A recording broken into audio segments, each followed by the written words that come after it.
জয়া আপার সাথে আমার তুলনা হওয়াটা খুব এটা হতেই পারে না।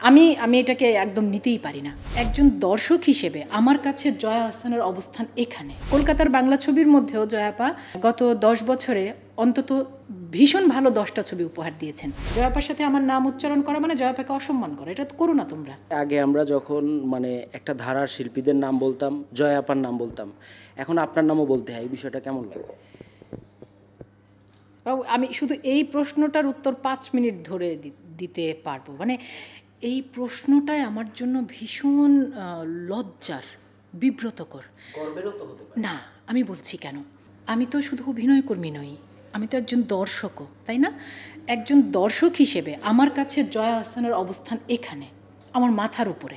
জয়া আপা ধরো তার প্রথম ছবি গেরিলা বাংলাদেশে, ঠিক আছে, সেই গেরিলার পর গেরিলা, চোরাবালি, 0 ডিগ্রি, এবং এই প্রতিটি ছবি কিন্তু আমি হলে গিয়ে দেখেছি।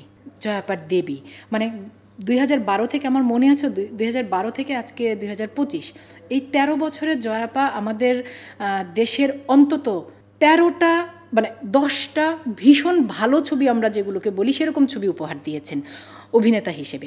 তার পাশাপাশি কলকাতার বাংলা ছবির মধ্যেও জয়া আপা গত 10 বছরে অন্তত ভীষণ ভালো 10টা ছবি উপহার দিয়েছেন।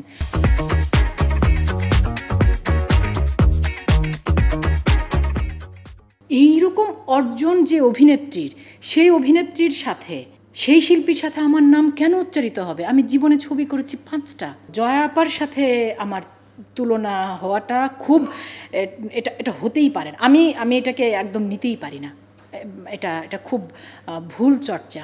শিল্পীর তুলনা যখন হবে তখন হচ্ছে অর্জন দিয়ে হবে। অর্জনে আমি বারবারই বলছি, আমার দৃষ্টিতে দর্শক হিসেবে গত 20 বছরের বাংলাদেশের অভিনেত্রীদের মধ্যে জয়া আপার অর্জনটা এখানে আমার কাছে। রুনা খান অন্য আরও 10 জন কাজ করছে, রুনা খানও কাজ করছে, আমি একদম এখান থেকে বলছি, এটা আমার বিশ্বাস। এবং আরও একটা জিনিস হচ্ছে যে জয়া আপা যখন কলকাতায় গিয়ে কাজ শুরু করেছেন, অনেক কৌশিক গাঙ্গুলি, সৃজিত মুখার্জি, অনেক ভালো ভালো পরিচালকের সাথে তিনি কাজ করেছেন, যারা বাংলা সিনেমার জন্য আসলে গুরুত্বপূর্ণ পরিচালক। হ্যাঁ হ্যাঁ হ্যাঁ, কণ্ঠ আমি হলে গিয়ে দেখেছি, কি অসাধারণ অভিনয়। আমি বিজয়া দেখেছি, আমি বিসর্জন দেখেছি, যেগুলো এখানে রিলিজ হয়নি সেগুলো দেখতে পারিনি অবশ্য। তো যেটা আমি বলতে চাইছি যে জয়া আপা, আমি যদি ভুল না করে থাকি, তিনি সম্ভবত 4 বার ফিল্মফেয়ার অ্যাওয়ার্ড পেয়েছেন। একজন শিল্পীর কাজের এই স্বীকৃতি, এই সম্মান, এবং প্রতিটি সিনেমায় আমি দেখেছি, আমার কাছে মনে হয়েছে একটা সিনেমা থেকে আরেকটা সিনেমা আমি একজন ওই মানুষকে দেখতে পাচ্ছি, আমি জয়া আহসানকে দেখতে পাচ্ছি না। আমি একজন ওই মানে বিজয়ার একটি চরিত্র, আবর্তর একটি চরিত্র, কণ্ঠর একটি চরিত্র, কণ্ঠর অমল, আমি এক একটা চরিত্রকে দেখতে পাচ্ছি।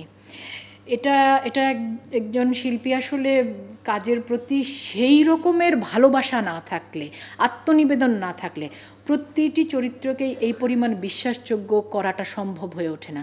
সেই জন্য জয়া আপার প্রতি আমার শ্রদ্ধা। আমার মানে জয়া আপা আমার কাছে এখানে বাবু, আমি বারবার বলছি, জয়া আপার সাথে আমার নাম উচ্চারণ করা মানে জয়া আপাকে অসম্মান করা, এটা তো করো না তোমরা, প্লিজ করো না। এটা মানে দর্শকদের, আমি এক জায়গায় একটা কমেন্টস তাই প্রশ্নটা আপনাকে করলাম, এটা হচ্ছে দর্শকদের প্রশ্ন। ওইটাও আমার কথা যে ওটা তিনি ভাবছেন, কিন্তু না, জয়া আপার মতো এইরকম একজন অর্জন এবং নিবেদিত প্রাণ শিল্পীর সাথে আমার তুলনা এখন হওয়াটা মানে জয়া আপাকে অসম্মান করে। হয়তোবা তুলনা করেনি, উনি হয়তোবা আপনাকে ভালোবাসে বলেই হয়তোবা বলেছে যে জয়া আহসানের মতো আমাদের আরও একজন অভিনেত্রী। আমি শুধু এটুকু বলতে চাই যে আমার জন্য যে ভালোবাসা কিন্তু অমূল্য সম্পদ।